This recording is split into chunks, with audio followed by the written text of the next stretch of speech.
Assalamualaikum warahmatullahi wabarakatuh. Selamat malam dan semoga kita selalu dalam lindungan Allah. Pada kesempatan kali ini, izinkan saya mewakili kelompok kami untuk mempresentasikan makalah yang berjudul Manajemen Akun Media Sosial PAI dengan fokus pada tiga aspek penting, yaitu perencanaan konten atau konten kalender, kemudian konsistensi posting dan interaksi dengan audiens, dan tools untuk penjadwalan dan monitoring konten. Makalah ini kami susun sebagai tugas pada mata kuliah Sosial Media Branding PAI di bawah bimbingan Ibu Turisih Widyawati MPD. Pada kelompok kami terdiri dari saya sendiri Abdullah Bayudowi, kemudian ada Pak Cepi Nurdiansyah, ada Pak Mahmud Rahim, dan yang terakhir ada Bu Suniatur Romdiyah. Latar belakang dari makalah ini berangkat dari perkembangan teknologi informasi yang sangat pesat. Saat ini, media sosial seperti Instagram, TikTok, dan YouTube telah menjadi ruang publik yang sangat berpengaruh dalam membentuk pola pikir dan perilaku masyarakat, termasuk dalam hal keagamaan. Karena itu, pendidikan agama Islam tidak bisa lepas dari dunia digital. Dakwah tidak lagi hanya dilakukan melalui ceramah di masjid, tetapi juga harus hadir di media sosial dengan cara yang menarik dan relevan dengan generasi muda. Disinilah pentingnya manajemen akun media sosial PAI, yaitu bagaimana mengelola konten, penjadwalan unggahan, serta interaksi dengan audiens secara profesional, agar pesan-pesan keislaman dapat tersampaikan dengan efektif, konsisten, dan berkelanjutan. Selanjutnya, pada bagian tujuan makalah, kami ingin menegaskan bahwa penelitian kecil ini tidak hanya membahas aspek teknis media sosial, tetapi juga pendekatan strategis dalam dakwah digital. Ada beberapa tujuan utama yang ingin dicapai. Yang pertama, menjelaskan pentingnya manajemen akun media sosial dalam konteks PAI, agar lembaga atau pendidik Islam mampu beradaptasi dengan era digital. Yang kedua, menunjukkan bagaimana menyusun konten kalender atau penjadwalan, yaitu perencanaan konten yang teratur dan relevan dengan kebutuhan audiens. Yang ketiga, menguraikan strategi menjaga konsistensi posting dan interaksi dengan audiens. Mengapa ini penting? Karena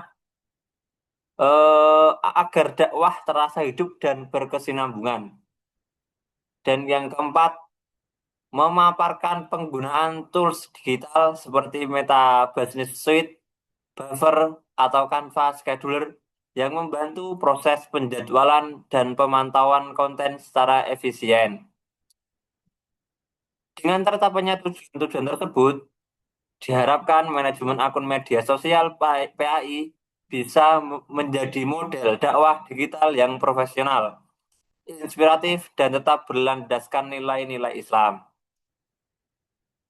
Selanjutnya tentang pengertian manajemen akun PAI akan disampaikan teman saya, yaitu Bu Husni Romdiah. Silahkan Bu Husni.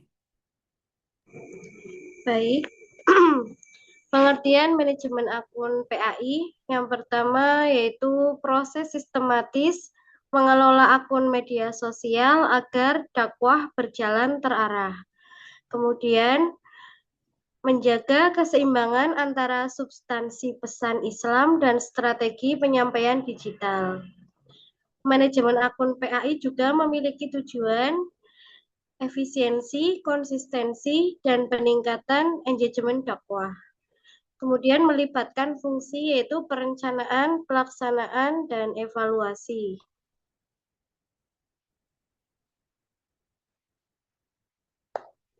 Peran media sosial dakwah. Media sosial menciptakan komunikasi dua arah menurut Nasrullah tahun 2017. Kemudian setiap individu menjadi produsen dan konsumen dakwah digital. Akun PAI juga dapat digunakan untuk menyebarkan Islam moderat dan damai, menyediakan konten pembelajaran Islami, dan membangun jejaring antara guru, siswa, dan masyarakat. Selanjutnya, oleh Pak Mahmud. Ya, terima kasih atas waktu yang telah diberikan. Jadi sesuai dengan apa yang telah disinggung pemateri sebelumnya dalam slide sebelumnya, bahwasanya di era modern ini dakwah perlu kita menggunakan media-media atau sarana-sarana yang modern dan sarana yang dapat menghubungkan kita dengan cakupan yang lebih luas adalah sosial media. Ketika kita memposting sesuatu yang kita rasa bermanfaat, nah kemudian ada timbal balik dari audiens. Untuk itu kita harus konsisten dalam memposting dan menjaga komunikasi kita dengan audiensi ataupun konsumer dari apa yang kita posting. Maka dalam hal ini konsistensi posting dan interaksi kita dengan audiens adalah sesuatu hal yang sangat penting. Maka dalam hal ini seseorang harus teratur dalam memposting dan apa yang diposting haruslah relevan dengan dunia sekarang. Untuk itu ada dua aspek yang perlu diatur. Yang pertama adalah scheduling atau penjadwalan waktu, kemudian keterpaduan tema dan gaya visual. Karena ini di era sekarang ini banyak sekali media-media atau akun-akun yang memposting, maka kalau kita tidak berkompetitif maka kita akan ketinggalan. Kemudian tidak hanya berhenti di situ, interaksi antara kita dengan audiensi ini perlu ditingkatkan agar timbal balik berupa like atau subscribe, viewer, nah ini semakin banyak sehingga apa yang kita sampaikan ini akan bisa meluas dan kebaikan akan tercipta di belahan sana. Kemudian untuk itu etika dan citra dakwah ini menjadi hal yang sangat penting. Etika menjadi pondasi utama dakwah dalam digital. Kemudian keaslian sumber, bahasa yang santun, visual sopan perlu juga kita pentingkan. Kemudian tidak hanya itu, citra positif akun dakwah mencerminkan profesionalisme dan akhlak Islami. Kemudian jangan lupa hindari konten-konten yang dapat menimbulkan provokatif atau dapat menyebabkan masalah. Kemudian lanjut pada slide setelahnya berkaitan dengan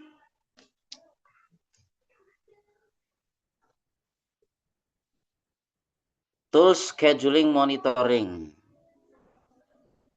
Ada alat yang kita gunakan dalam mengatur apa yang kita posting.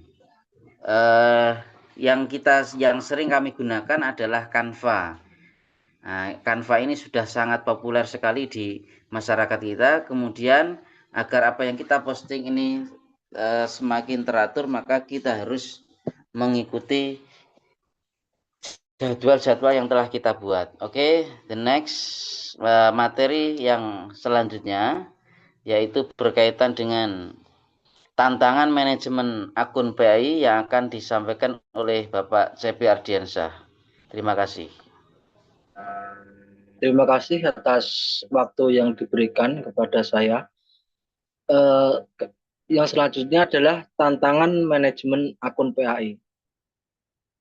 Tentu ada beberapa bahkan banyak tantangan ya. Namun di sini saya ingin menyederhanakan menjadi 4 poin. Yang pertama adalah keterbatasan SDM kreatif digital. Apalagi di kalangan pondok pesantren, tentu ini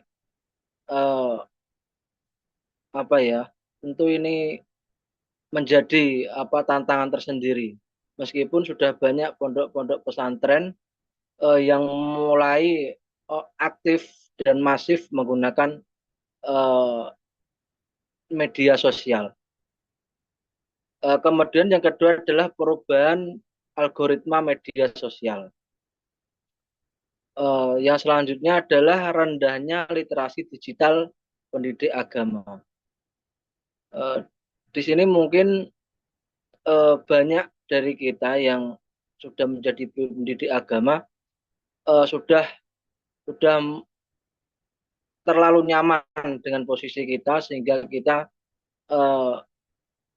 cenderung menganggap remeh tentang literasi. Tentu itu menjadi sebuah tantangan bagi kita untuk keluar dari zona nyaman tersebut agar untuk terus mengasah dan terus memperbanyak literasi digital agar tantangan tersebut bisa kita lalui. Kemudian yang masalah berikutnya adalah masalah etika dan keaslian konten. Apalagi di zaman sekarang banyak konten-konten itu yang hanya mengejar follower, subscriber. Tentu itu juga menjadi tantangan. Bagaimana kita seorang pendidik agama harus mampu menyajikan sebuah konten yang beretika. Terus slide selanjutnya adalah solusi pengelolaan efektif. Yang pertama adalah kita perlu membentuk tim manajemen dakwah digital. Yang kedua adalah melakukan pelatihan literasi media bagi guru dan santri. Dan ini saya rasa sudah mulai di beberapa pondok besar, sudah mulai ini banyak pelatihan. Yang ketiga adalah kolaborasi dengan kreator muda Islami. Tentu kita tahu banyak sekali di era modern ini banyak kreator-kreator muda Islami, termasuk artis-artis yang dulunya di TV ini mulai beralih ke media sosial dan menjadi kreator menjadi konten kreator itu yang Islami banyak sekali dari karangan artis. Kemudian evaluasi berkala berbasis data analitik. Yang kelima, tetap berorientasi pada nilai spiritual dan keikhlasan. Tentu ini yang sangat penting.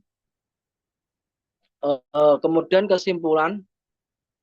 kesimpulannya yang pertama adalah media sosial adalah sarana dakwah efektif di era digital. Tentu ini sudah dijelaskan di awal tadi oleh teman-teman kita, Bapak Bedawi dan juga Pak Mahmud. Yang kedua adalah manajemen akun PAI memerlukan perencanaan konten. Yang berikutnya konsistensi posting dan interaksi audiens. Keistiqomahan untuk selalu memposting. Yang berikutnya tools untuk scheduling dan monitoring penjadwalan. Yang ketiga adalah kunci keberhasilan profesionalisme digital dan etika Islami. Demikian yang bisa kami sampaikan. Apabila ada kurang, mohon maaf yang sebesar-besarnya. Sekian dari kami, kelompok kami. Saya mewakili dari teman-teman Pak Ahmad Bidowi, Pak Mahmud Nurrahim, dan juga Bu Kusnatur Romziah. Mengucapkan terima kasih. Wassalamualaikum warahmatullahi wabarakatuh. Waalaikumsalam warahmatullahi wabarakatuh. Warahmatullahi wabarakatuh.